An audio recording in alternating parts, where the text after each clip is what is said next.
Ha pasado algo más de una semana de aquel trágico accidente en Adamuz, en Córdoba, que se llevó la vida de 45 personas. Un accidente que ha tocado a diferentes familias, esos 45 familias de fallecidos, también de los heridos, más de 100 heridos, pero también al resto de personas. Queremos hablar del duelo, de cómo afrontar una situación tan trágica e inesperada como puede ser un accidente ferroviario. Lo vamos a hacer con una experta en duelo, con Noelia Correa. Muchísimas gracias por estar aquí de nuevo con nosotros. Te echaba ya de menos.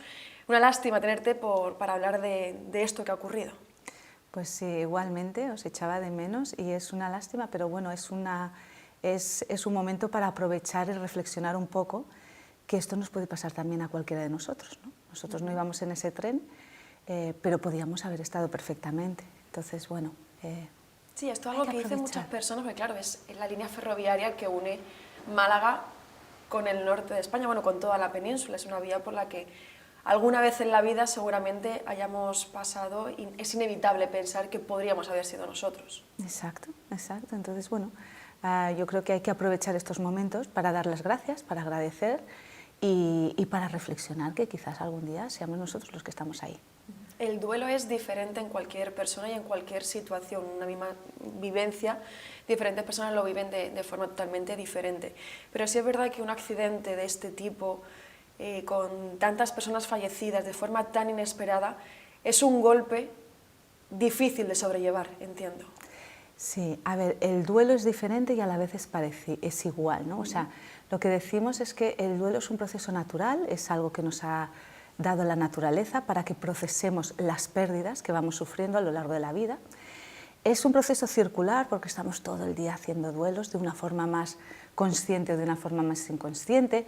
Unos duelos son mucho más fuertes que otros, con lo cual necesitan otro tipo, pues eso, de toma de conciencia. Es existencial, simplemente por existir siempre vamos a estar procesando duelos. Hay ahí otra cosa importante, el proceso del duelo requiere de un trabajo personal, ¿vale? Eso de que el tiempo lo cura todo no es cierto, requiere de un trabajo, tú tienes que trabajarte todas las emociones que te van atravesando durante los diferentes momentos y, yendo hacia lo que tú decías, el duelo es universal porque todo el mundo lo pasa, pero es único. El duelo que yo pase por el fallecimiento de una persona querida va a ser diferente al duelo que tú pases por el fallecimiento de esa persona querida, ¿no? Porque depende de otros temas. Y además duele, eso es lo que perdemos de vista, ¿no? El duelo, y viene su nombre de ahí, el duelo duele. Entonces, ¿qué pasa cuando sucede algo así, ¿no? Como masivo, ¿no? Que nos pone muy delante pues, la fragilidad, nuestra vulnerabilidad, ¿no? Bueno, el duelo tiene varias fases. Se habla de fases. Elizabeth Kubler-Ross fue una psiquiatra ella, que se pasó su vida acompañando a gente en proceso de fin de vida, y ella creó un sistema de fases, ¿no? Que decía que las fases del duelo, pues la mayoría los conocemos, es la negación, la tristeza, la ira, la negociación y la aceptación. Sin embargo, a mí me gusta más hablar, no como, porque ahí parece que son solo las emociones, ¿no? A mí me gusta más hablar de una forma que ahora hay una tendencia, que son dimensiones. Entonces, en esa dimensión entran las diferentes emociones, ¿no? Entonces, bueno, el duelo, la primera dimensión es la que llamamos traumática o de shock. Todas las muertes suponen un shock, pero no todas las muertes son traumáticas. O sea, el fallecimiento o la pérdida, más que las muertes, la pérdida, ¿no? Entonces, en estas situaciones donde es tan traumático, ha habido tanto trauma, y además de una forma masiva, ¿no? Porque no ha sido solo una persona, han sido un grupo de personas en el mismo lugar, hablamos de los primeros auxilios psicológicos. Yo siento que esos primeros auxilios se deberían dar siempre, sea una pérdida de muchas vidas o sea una pérdida de una que haya sido traumática, un accidente, algo inesperado, ¿no? Y en esos primeros auxilios hay como 4 principios, ¿no? ¿Qué es lo que se intentó hacer o lo que se intenta hacer y lo que la gente que acude ahí, que son los profesionales que acuden a este tipo de situaciones, ponen en marcha? Y lo que intentan no es procesar el duelo, eso ya se hace más tarde, lo que ellos pretenden con eso es contener. Entonces, en primer lugar, lo que buscan es devolver esa sensación, una sensación de seguridad, porque imagínate un accidente, pierdes totalmente el control, sientes que todo es un peligro, ¿no? Al final, eso es lo que están viviendo ellos, o lo que han vivido, ¿no? Entonces, intentar que recuperen de alguna forma esa sensación de control. El segundo principio del que hablan, del que se pone en marcha, es una escucha activa completa. O sea, cuando tú acompañas a una persona en un proceso de duelo, tú sí que haces preguntas para profundizar, para hacerle reflexionar.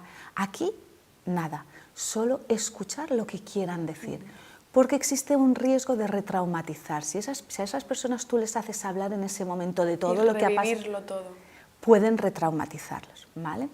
El tercer principio es, bueno, obviamente en estas situaciones masivas es que tengan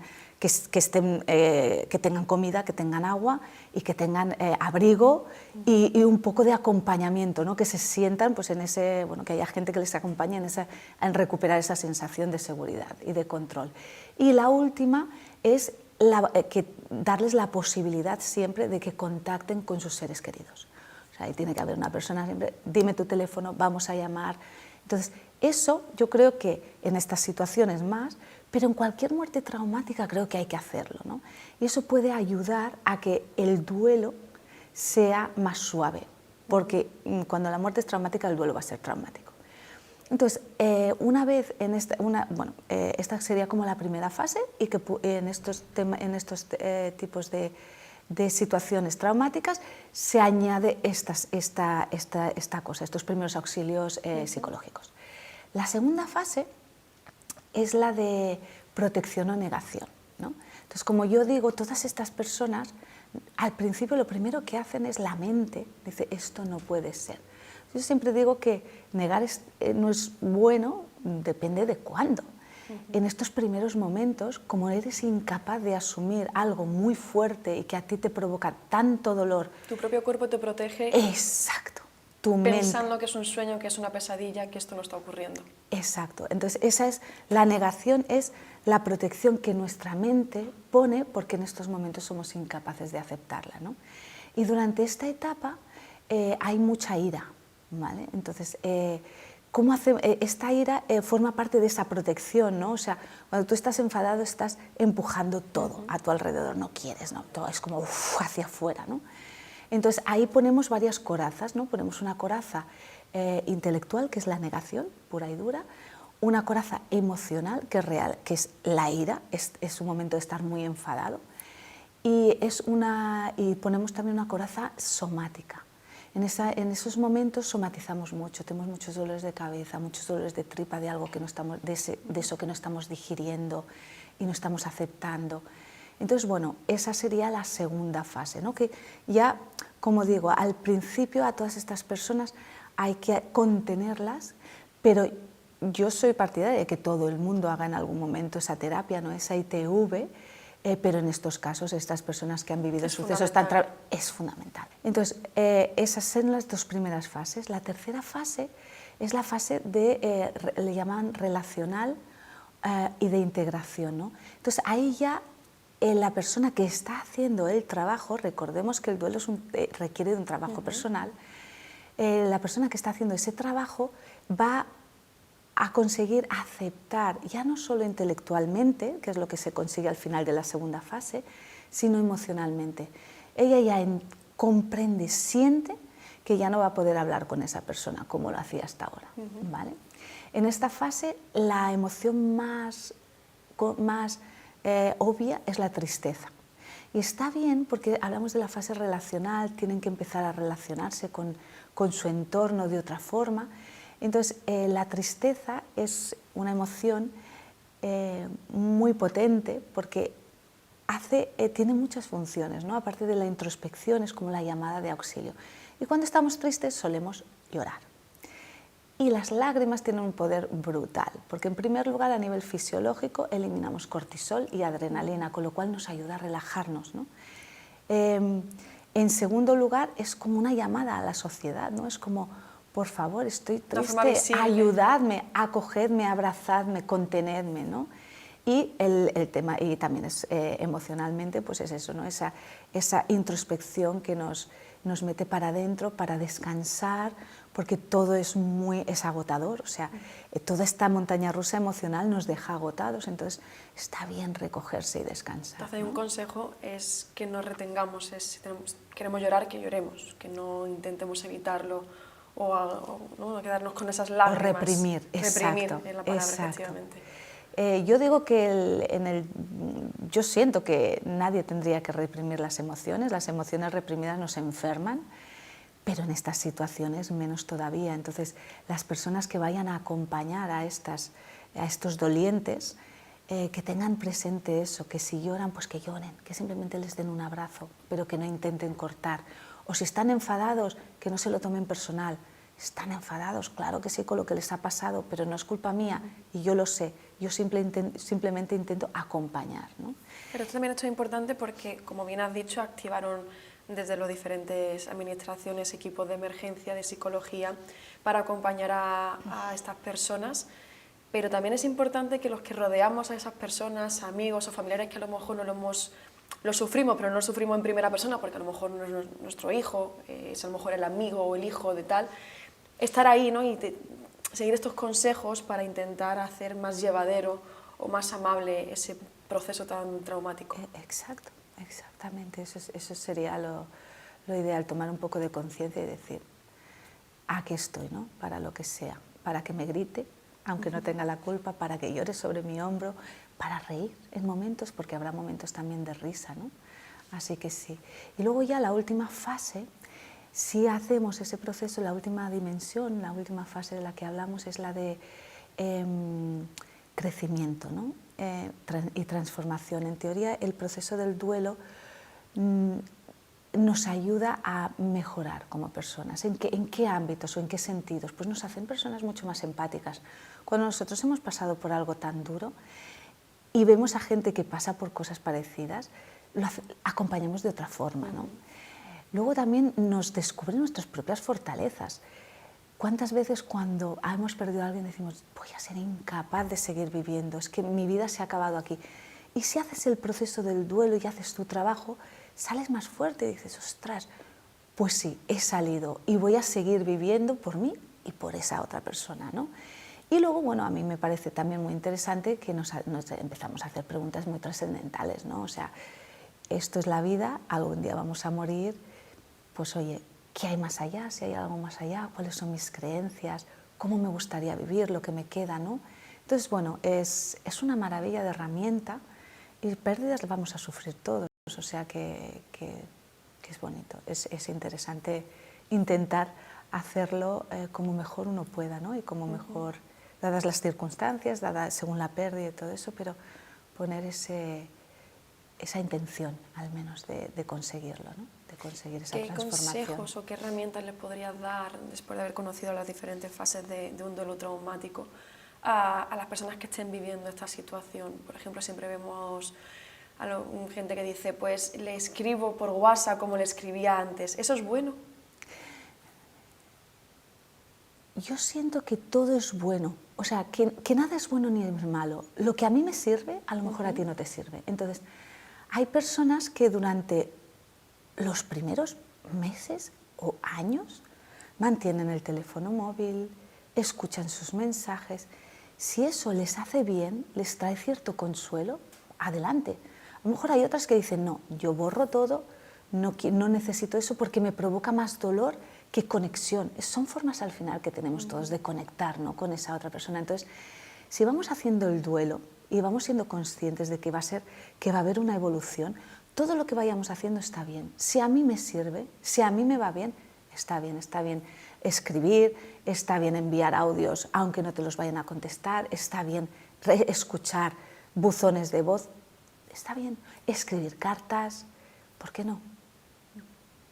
Imagino una pregunta que se harán las personas que hayan sufrido esto es ¿cuándo termina de doler? ¿O cuándo se pasa todo este proceso? ¿En algún momento o será para toda la vida? A ver, el proceso del duelo es limitado, ¿no? Llega un momento que pues eres capaz de no sobrevivir, que es como se vive cuando tienes una pérdida grande, sino eres capaz de vivir, como he dicho, vivir mi vida como la otra persona le gustaría que yo la viviera, y también hasta cierto punto vivirla por él, ¿no? O por ella, o por esa otra persona. Entonces, la tristeza se va a llevar siempre. El duelo, el dolor, el duelo, se va a llevar siempre, pero no nos debe, pero no tiene por qué impedir que sigamos viviendo. Que sigamos riendo, llorando, gritando, pasando momentos alegres, momentos tristes. Entonces, el duelo se lleva, esas personas las vamos a llevar siempre en el corazón, pero no quiere decir que no podamos seguir viviendo una vida plena, una vida intensa, una vida como cada uno lo decida, ¿no? Pero eso es lo que yo siento en todos estos procesos. Hablabas que al principio es fundamental esa primera toma de contacto con una persona, pues con un profesional, un psicólogo, alguna persona experta en este tipo de situaciones. Es también importante ese acompañamiento, me refiero de no dejar ese primer tratamiento psicológico ahí, sino que mantenerlo hasta que creamos o la persona profesional nos considere que ya estamos listos para andar solos. Sí, yo creo que en esta sociedad vamos muy rápido y lo queremos ya, entonces hay que tener en cuenta que todo esto es un proceso y un proceso necesita de tiempo y de paciencia. Y depende de los recursos que el doliente tenga, depende de la relación que tenía con esa persona. Hay muchos factores que pueden influir que ese proceso se alargue más o sea más corto. Entonces, si el profesional es un buen profesional y llega el momento, le dirá a esa persona, bueno, pues a partir de ahí ya puedes caminar solo. ¿Cuánto? Como digo, depende muchísimo. O hay veces que la propia persona dice, bueno, pues hasta aquí he llegado, a mí me pasa, yo empiezo terapias y puedo estar un año y medio y ya digo, vale, pues hasta aquí, ya puedo ir avanzando a mi ritmo hasta que dentro de 4 o 5 años o 2 o lo que sea, pues decida que necesito ese acompañamiento, ¿no? Pero no van a ser 2 semanas ni van a ser 2 meses. En estos casos sí que yo diría que, bueno, pues tomárselo como algo a medio plazo, no a corto plazo. Y la regularidad y tal, pues depende también de uno mismo, depende del momento y todo eso. Lo que está claro es que es algo que va a quedar en la cabeza de todos, un trágico accidente que no vamos a olvidar nunca, y espero que esas personas que lo hayan sufrido muy de cerca puedan seguir viviendo, como dices. Y yo también les deseo mucha amabilidad y mucha compasión para ellos y a las personas que los acompañan, para los acompañantes también. Exacto, así que nada. Noelia, muchísimas gracias por estar con nosotros y por dar esos pequeños tips, consejos para que puedan hacer lo suyo y les ayude en lo que puedan. Muchas gracias a vosotros. Hasta pronto. Hasta pronto. Y ahora nos vamos a ir hasta la Universidad de Málaga a conocer a Manolo. Es el estudiante más longevo de la Universidad malagueña, tiene 80 años.